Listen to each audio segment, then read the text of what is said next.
Hello again, thanks for choosing us. In our first story, Speaker of Parliament Alban Bagbin says the demand by school feeding caterers for an increase in school feeding grants is justified. The caterers want an upward review of grants from the current 97 pesos to 3 cedis per school child. The caterers embarked on a strike recently to drum home their demand. According to the Speaker, who paid a surprise visit to the school feeding secretariat, 97 pesos to feed a school child is woefully inadequate. That really there's a challenge. The challenge is in financing. Definitely the caterers, as we said, they do the pre-finance. And because of the global economic situation, which has definitely affected Ghana, there is a need for an upward adjustment of the amount that you give to them. Definitely 97 pesos is on the low side. Their demand is justified. But as to whether government can reach up to the 3 cedis a day is another issue we all have to discuss. It's with this that I want to call on other stakeholders, including the private sector and charitable organizations, to come on board. I think it's a very critical initiative, a very good initiative by the former president. It's a national policy that is supported nationally by all of us, and it's passed through various governments. So it's something that we all put our hands on deck. And I want to assure you that Parliament will do our bit. We'll be taking the sector ministers on board. We'll give them a few queries, and then we'll look at it and see how we can support them to generate more revenue. The national coordinator of the Ghana School Feeding Program, Gertrude Kwashiga, assured that the concerns of the caterers will be dealt with. The MMDCs in the area, the regions also called on behalf of the caterers. And so for us, we rely on government for payments. And so we have assured them.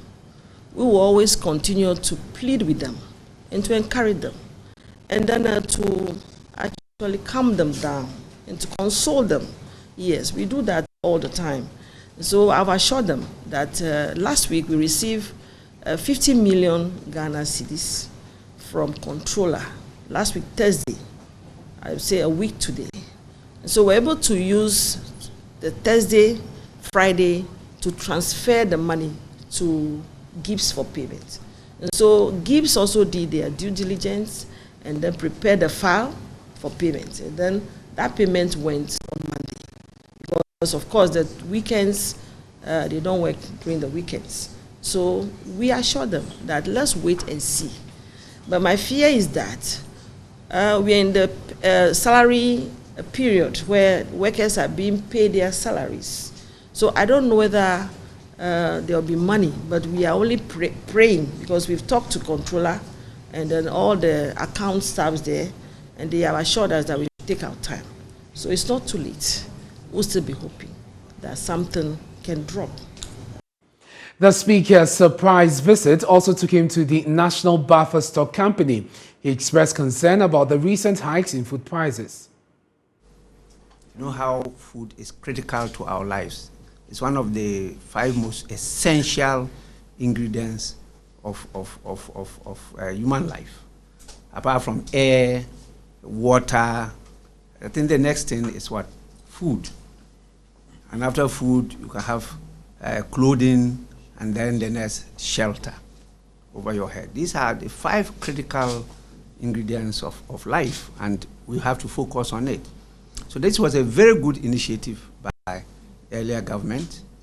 I think it was during the time of His Excellency Professor J.A. Mills that this was started. And it was for a very good purpose. And so recently, when it now came out to all of us that it looks like the school feeding program is collapsing, and the caterers had to react, you know. And you know, ladies usually, are very tolerant people. And the caterers, I can commend them highly for what they've done so far. For so many days, they are using their own resources. They're crediting food to feed our children. And now they are compelled to come out to cry because they owe and they cannot pay, and government is not able to pay. One of the ways or means of solving this is how we can get the National Food Buffer Stock Company properly stocked with food items to come in to alleviate at least the recent upsurge in food prices. And so my first visit is to see the state of the company, how you are faring, the challenges facing you, and how we could, particularly Parliament, react to try and solve this. Now, the CEO of the company, that's the Buffer Stock Company, Abdul Wahab Hanan, described the shortage of food and hikes in prices as artificial, created by food cartels. Our major challenge has to do with the other aspect of buffer stock, which is stocking for government emergency use as a food security, the buffer as a food security reserve. That has always been our challenge. Other actors in the market are taking advantage of government inability to provide this alternative to sell their commodities to consumers at any price that they deem it fit. And some of them are making unrealistic profits, taking advantage of the situation to make unrealistic profits. So, Honorable Speaker, I am very happy. We are very happy to have you here, and knowing very well that we are the first institution you have visited. If there's going to be any action taken, we will be the first, because food is very, very important. Today we are keeping oil for a raining day, burst, and food is also very, very important. I'm not sure our armies can go to war on an empty stomach. Our students cannot also learn on an empty stomach. And I'm very happy with your opening remarks when you said food, apart from air and the water that we drink, food is very, very important. And my lieutenants here, men and women, are very much capable to handle any expanded project of the government.